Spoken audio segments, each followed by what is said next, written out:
மேஷராசி நண்பர்களுக்கு பார்த்துட்டிங்கன்னா கொஞ்சம் அப்பப்போ கோபத்தை குறைச்சிக்கிறது ரொம்பவே நல்லது. சில விஷயத்தில் கோவப்பட்டு அதுக்கப்புறம் என்ன ஆகும், குருவுடைய பார்வை இந்த ராசியில் 10ஆம் இடத்துல வரும்போது தொழில் ஆசையெல்லாம் வரும்.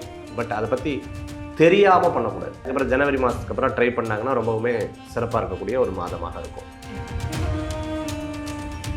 இவங்களுக்கு ஏதேனும் ஒரு ப்ராப்பர்ட்டி அமையறதுக்குண்டான வாய்ப்புகள் இருக்கிறதுலையே பார்த்தீங்கன்னா அப்படியே கோடு போட்டு வச்சோம்னா ப்ராப்பர்ட்டி அமையும். அதுக்காக நீங்கள் பாடுபட்டு எப்படியோ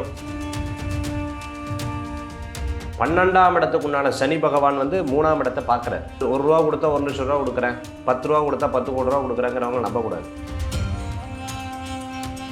ஸோ தமிழ் புத்தாண்டு பொது பலன்கள் நம்ம நேர்களுக்காக ரொம்ப அழகாக சொல்லிட்டீங்க சார். ஸோ 12 ராசி நேர்களுக்குமே தனித்தனியாக பார்த்துடலாம் சார். முதல்ல இருக்கக்கூடிய ராசி நேர்கள் யார் அப்படின்னு பார்த்தீங்கன்னா மேஷ ராசி நேர்கள். இந்த மேஷ ராசி நேர்களுக்கு தமிழ் புத்தாண்டு எப்படி இருக்க போகுது? மேஷராசிக்கு இடம் வாங்குறது, வீடு வாங்குறது போன்ற விஷயங்கள்லாம் நல்லா இருக்குமா. ஓகே. அதே சமயத்தில் தாயார் வழியில் நல்ல செய்திகள் வரதுக்குண்டான வாய்ப்புகள் இருக்குது. ஒரு பிரச்சனையாகுது, அந்த பிரச்சனையை வந்து நம்ம எப்படி ஃபேஸ் பண்ணுறது, அது என்னென்னு அப்படியே யோசிச்சுட்டு இருக்கும்போது பிரச்சனையிலேருந்து ஒரு மாற்றம் வரும். அதாவது நாரத கலக நன்மைக்குன்னு சொல்லுவாங்க. ஒரு ப்ராப்ளமானாலும் அது நன்மைக்கு வரக்கூடிய வாய்ப்புகள் இருக்குது. படிக்கிற குழந்தைகளுக்கு ரொம்ப நல்லாயிருக்கும். எங்கே சார் படிக்கிற புத்தகத்தை எடுத்தால் உள்ளுக்குள்ளே ஒரு செல்ஃபோன் வச்சுட்ருக்கா சார், ரொம்ப கஷ்டமாக இருக்குதுன்னு வருத்தப்பட்டவங்களுக்கெல்லாம் அதெல்லாம் மாறும். பயப்பட வேண்டிய அவசியங்கள் கிடையாது. அதே போன்று பரீட்சையில் வந்து நல்ல வெற்றி பெறுவாங்க. ஐஏஎஸ் ஐபிஎஸ் இதெல்லாம் படிச்சுட்டு இருக்கிறவங்களுக்கு ரொம்ப பிரமாதமாக இருக்கும். அதே மாதிரி மருத்துவ சம்பந்தமாக படிச்சுட்டு இருக்கிறவங்களுக்கு விசேஷமாக இருக்கும். ஆராய்ச்சி கல்வியெல்லாம் இவங்களுக்கு ரொம்ப சிறப்பாக இருக்கக்கூடிய வாய்ப்புகள் கண்டிப்பாக உண்டு. வேலை வாய்ப்பில் இவங்களுக்கு நல்ல முன்னேற்றம் இருக்குமா அப்படின்னு பார்த்தீங்கன்னா வேலை வாய்ப்பில் முன்னேற்றங்கள் உண்டு. இருப்பினும் சொந்த தொழில் பண்ணி ஏமாறக்கூடாது. தொழில் பண்ணும்போது 1க்கு 100 முறை பார்த்து தொழில் பண்ணிக்கிறது நல்ல பலன்களை கொடுக்கக்கூடியதாக இருக்கும். தொழில்காரகனான சனி பகவான் 12ஆம் இடத்துல போய் மறைஞ்சிருக்கார். வெளிநாடு தொழில்கள் அது போன்ற வாய்ப்புகள்லாம் வந்தால் கொஞ்சம் கேர் எடுத்து பார்த்து செயல்படுத்துறது நல்லது. அதே போன்று மேஷராசி நண்பர்களுக்கு பார்த்துட்டிங்கன்னா பூர்வீக சொத்து இல்லைன்னா தன் பேரில் ஏதேனும் அமையறதுக்குண்டான யோகங்கள் உண்டு.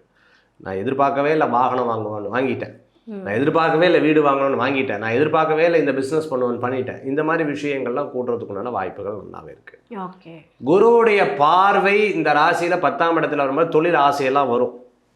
ஆண்டர்பிரனரோட சிந்தனைகள்லாம் மனசில் வரும். பட் அதை பற்றி தெரியாமல் பண்ணக்கூடாது. அதை பற்றி முழுசாக தெரிஞ்சுட்டு அதுக்கு ஒரு ஸ்டடி டைம் எடுத்துக்கணும், லேர்னிங் டைம் எடுத்துக்கணும். ஒரு டிசம்பர் மாதம் மட்டும் அதெல்லாம் எடுத்துகிட்டு அதுக்கப்புறம் ஜனவரி மாதத்துக்கு அப்புறம் ட்ரை பண்ணாங்கன்னா ரொம்பவுமே சிறப்பாக இருக்கக்கூடிய ஒரு மாதமாக இருக்கும். மேஷராசி நண்பர்களுக்கு பார்த்துட்டிங்கன்னா கொஞ்சம் அப்பப்போ கோபத்தை குறைச்சிக்கிறது ரொம்பவே நல்லது. சில விஷயத்தில் கோவப்பட்டு அதுக்கப்புறம் என்ன ஆகுது அப்படிங்கிறது. கழுத்து கால் இடுப்பு சம்பந்தமான பிரச்சனைகள் கண்டிப்பாக வரத்துக்குண்டான வாய்ப்புகள் உண்டு.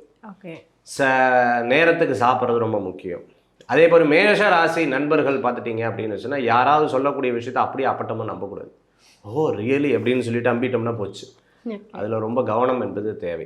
இந்த வருஷத்தில் வந்து பார்த்திங்கன்னா மேஷராசி நண்பர்களுக்கு இந்த பராபவ தமிழ் புத்தாண்டு 2026 வருடம் வந்து இவங்களுக்கு ஏதேனும் ஒரு ப்ராப்பர்ட்டி அமையறதுக்குண்டான வாய்ப்புகள் இருக்கிறதுலையே பார்த்திங்கன்னா அப்படியே கோடு போட்டு வச்சோம்னா ப்ராப்பர்ட்டி அமையும். அதுக்காக நீங்கள் பாடுபட்டு எப்படியோ கஷ்டப்பட்டாவது முயற்சி பண்ணி ஏதேனும் வாங்குறது நல்ல பலன்களை கொடுக்கும் மேஷராசி நண்பர்களுக்கு. ஓகே. பண வரவெல்லாம் எப்படி சார் இருக்கும்? பணம் இருந்தால் தானே வீடு வாங்குவோம், அப்போ தானே மற்றதெல்லாம் அப்படின்னு சொல்லும்போது பண வரவுக்கு உண்டான விஷயத்தை கொஞ்சம் சிக்கனமாக இருக்கணும். ஏன்னா 12ஆம் இடத்துக்கு உண்டான சனி பகவான் வந்து 3ஆம் இடத்தை பார்க்குறாரு. 3ஆம் பார்வையாக ரிஷபராசியை பார்க்குறாரு.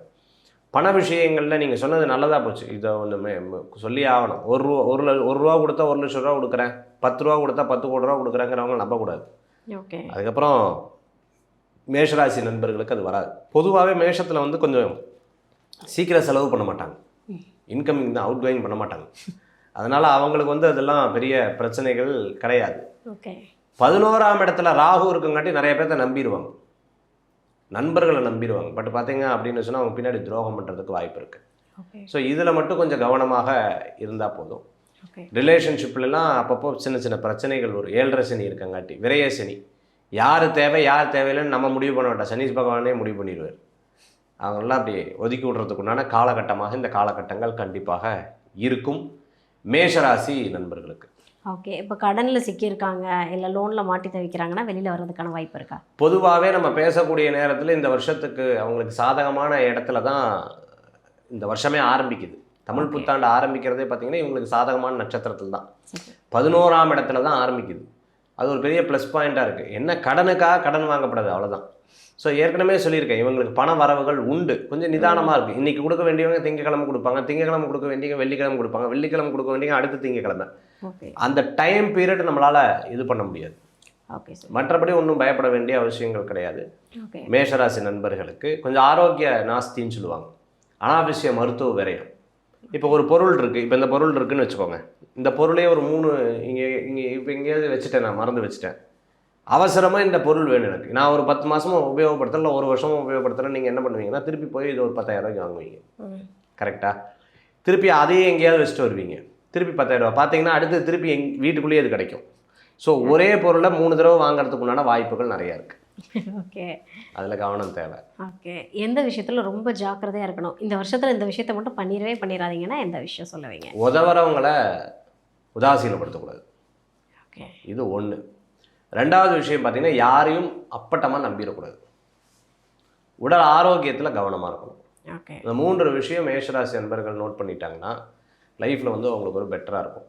இப்போ அஸ்வின் நட்சத்திரத்தில் பிறந்திருக்காங்க, ஃபஸ்ட்டு இப்போ வந்து பார்த்தீங்கன்னு சொன்னால் ஒரு மிடில் ஏஜில் இருக்காங்க அப்படின்னு சொன்னால் அவங்களுக்கெல்லாம் பார்த்துட்டிங்கன்னா ஃபஸ்ட்டு கேது தசை, அதுக்கப்புறம் சுக்கிர தசை, அதுக்கப்புறம் சூரிய தசை, அதுக்கப்புறம் சந்திர தசை, செவ்வாவுடைய தசை, ராகுடைய தசையில் போயிட்டுருக்கு. ரொம்ப கஷ்டப்பட்டுட்டு இருக்கேன் சார், நான் பட்ட பாடம் எனக்கு தான் தெரியும் sir, very worry about my life. வேலை வாய்ப்பில் ரொம்ப படாத பாடுபடுத்துகிறாங்க. அஸ்வின் நட்சத்திரம் மேஷராசியில் இருக்கவங்க அதை சொல்லுவாங்க. ஓகே, மிடில் ஏஜில் இருக்காங்கட்டு. அதே வந்து பார்த்தீங்கன்னு சொன்னால் பரணி நட்சத்திரத்தில் இருக்காங்கன்னு வச்சுப்போம். ஆரம்பிக்கும்போது சுக்கிர தசை ஒரு 10 வருஷம் போயிடுது, அதுக்கப்புறம் சூரிய தசை ஒரு 6 வருஷம், அதுக்கப்புறம் பார்த்துட்டிங்கன்னா 16 வருஷம் போயிட்டுருது. சந்திர தசை, அதுக்கப்புறம் செவ்வாய் தசை. ஓகே, அப்படி இருக்கும்போது பார்த்துட்டிங்கன்னா அவங்களுக்கு மிடில் ஏஜ் செவ்வாய் தசை ராகு தசையில் போகுது.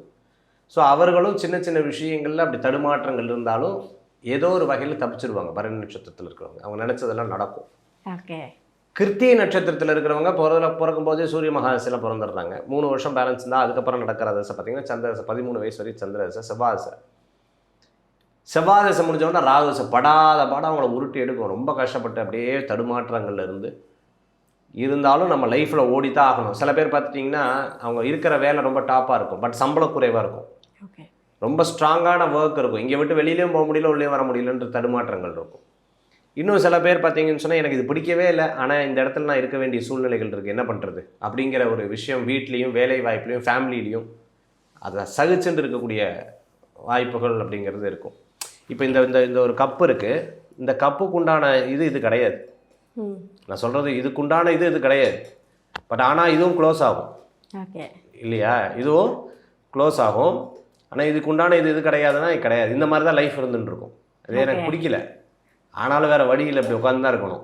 அந்த மாதிரி ஒரு வேலையிலையோ லைஃப்லையோ கூட இருக்கிறதுக்குண்டான வாய்ப்புகள் நிறையா இருக்குது மேஷராசி. ஓகே, மேஷராசி இந்த வருடம் ஃபுல்லாக இந்த கடவுளை வழிபட்டுக்கோங்க, இல்லை இந்த சின்ன பரிகாரம் பண்ணுங்க, லைஃப் நல்லா இருக்குன்னா என்ன பண்ணுங்க? பிள்ளையார் வழிபாடு, ஓகே, விநாயகப் பெருமான் வழிபாடு அற்புதமான வெற்றி வழிபாடாக அமையும். Okay, super sir.